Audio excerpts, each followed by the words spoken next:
मध्ये सुद्धा इंटरेस्टिंग घडामोडी घडण्याची शक्यता आहे। सांगोल्यामध्ये शेकापचे उमेदवार बाबासाहेब देशमुख यांना महायुती आणि महाविकास आघाडीच्या नेत्यांकडून फोन आल्याची माहिती स्वतः देशमुखांनी दिलेली आहे। कार्यकर्त्यांशी चर्चा करून पाठिंबा कुणाला द्यायचा हे ठरवणार असल्याचं देशमुख यांनी म्हटलेलं आहे। तर देशमुख यांची प्रतिक्रिया पुढे आलेली आहे। दोन्हीकडून आपल्याला फोन आले अशी माहिती स्वतः बाबासाहेब देशमुख यांनी दिलेली। नुसार कोणत्याच पक्षाला एक हाती सत्ता मिळेल असं आता तरी चित्र सध्या दिसत नाही, परंतु राज्यातून अपक्षाला घेतल्याशिवाय ही सत्ता स्थापन करता येत नाही। आता माझ्याबरोबर अपक्ष उमेदवार बाबासाहेब देशमुख आहेत। काय सांगाल की आता एकंदरीत चित्र उद्याच्याला स्पष्ट होते? पहिल्यांदा तुमचा मुद्दा मी खोडून काढेल की मी शेतकरी कामगार पक्षाचा उमेदवार होतो, अपक्ष नव्हतो। यावेळेस उद्याच्याला निश्चितपणे आमचा विजय हा ठरलेला आहे आणि विजय झाल्यानंतर ज्या विचारासाठी आम्ही सर्वजण आमच्या तळागाळातला कार्यकर्ता, मतदार, पदाधिकारी एकसंघ राहून ही निवडणूक लढलो, तो विचार टिकवण्यासाठी आम्ही प्रयत्न करणार। सत्ता, खुर्ची आणि बाकीच्या गोष्टीला शेतकरी कामगार पक्षाला कधीही आकर्षण नव्हतं आणि भविष्य काळातही नसेल। एकंदरीत आपण पाहिलं तर महायुतीकडून किंवा महाविकास आघाडीकडून सगळ्यांकडून तुम्हाला पक्षात घेण्यासाठी फोन वगैरे आला होता? पक्षात मी स्पष्टपणे निवडणुकीच्या प्रचाराच्या वेळेस आणि त्या अगोदर 3 वर्षात या तालुक्यात आणि मतदारसंघामध्ये फिरत असताना मी स्पष्टपणे सांगितलं होतं की स्वर्गीय आबासाहेबांनी 60 वर्षे लाल झेंडा खांद्यावर घेतला आणि ज्यानंतर निधन झालं त्याच वेळी तो झेंडा खाली राहिला। त्याच पद्धतीने आम्ही राजकारण सोडू पण हा लाल बावटा कधी सोडणार नाहोत। आम्ही शेतकरी कामगार पक्षाचे कार्यकर्ते आहेत आणि त्या पद्धतीने काम करू। सत्ता, खुर्ची या बाबतीत आम्ही पाठीमागे राहिलो तरी चालेल, पण निष्ठा आणि विचार टिकला पाहिजे, गोरगरीब जनतेची कामं झाली पाहिजे, याच्यासाठी आम्ही कष्ट करतो। निश्चितपणे फोन येतात, साहजिक आहे, राजकारण आहे।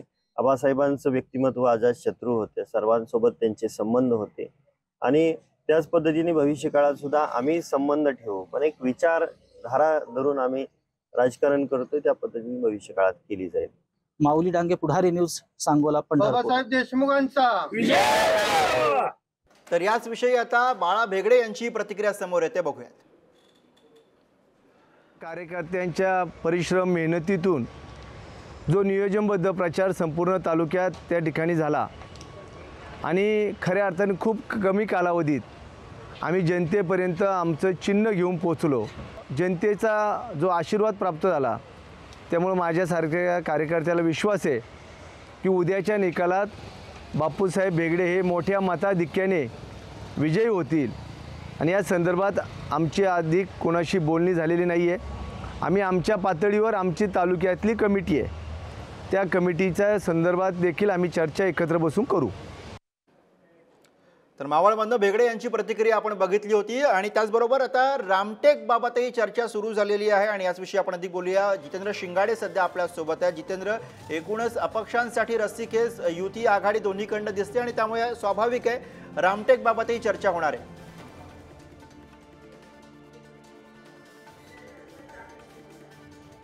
एक्झिट पोल आलेले आहेत, त्यापैकी बहुतेक एक्झिट पोलनी महायुतीला सरकार स्थापन करण्यासाठी किंवा ते सत्तेत येत असल्याचं सांगण्यात आलेलं आहे।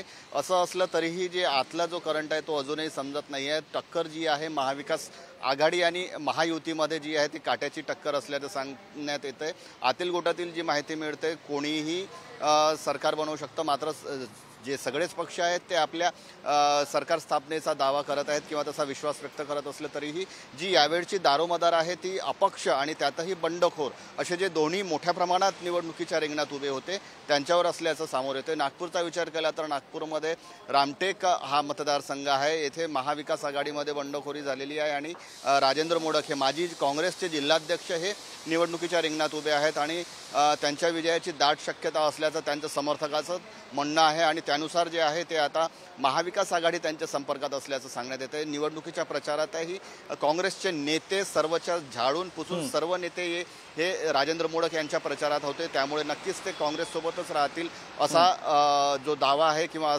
अशी शक्यता व्यक्त करण्यात येते। त्याचबरोबर उमरेडचा एक महत्त्वाचा विचार असू शकतो, कारण इथून भाजपचे बंडखोर प्रमोद घरडे हे उभे होते, त्यांनाही मोठ्या प्रमाणात प्रतिसाद मिळत असल्याचं चित्र निवडणुकीदरम्यान होतं. निवडणुकीच्या उद्याच्या निकालात काय होतं ते पाहणं महत्त्वाचं ठरणार आहे आणि त्यानंतरच जे आहे ते अपक्ष असतील किंवा बंडखोर असतील त्यांची जी भूमिका आहे ते स्पष्ट करतील. मात्र महाविकास आघाडी असेल किंवा महायुती असेल, दोन्ही जे युत्या आघाड्या आहेत त्यांचे जे नेते आहेत, जे मोठे वरिष्ठ नेते आहेत, त्यांनी सूचना दिलेल्या आहेत की अपक्षांच्या सोबत राहावं, त्यांच्या संपर्कात राहा आणि जे विजय होऊ शकतात, ज्यांची विजयाची दाट शक्यता आहे, अशा उमेदवारांच्या संपर्कात राहून आपल्याकडे खेचण्याचा, कारण सरकार स्थापनेमध्ये त्यांची भूमिकाही महत्त्वाची असू शकते आणि त्यामुळे त्यांच्या संपर्कात राहून बरोबर. आणि त्या दृष्टीने आता पावलं उचलताना आपल्याला दिसत आहेत. धन्यवाद या सगळ्या सविस्तर माहितीसाठी जितेंद्र.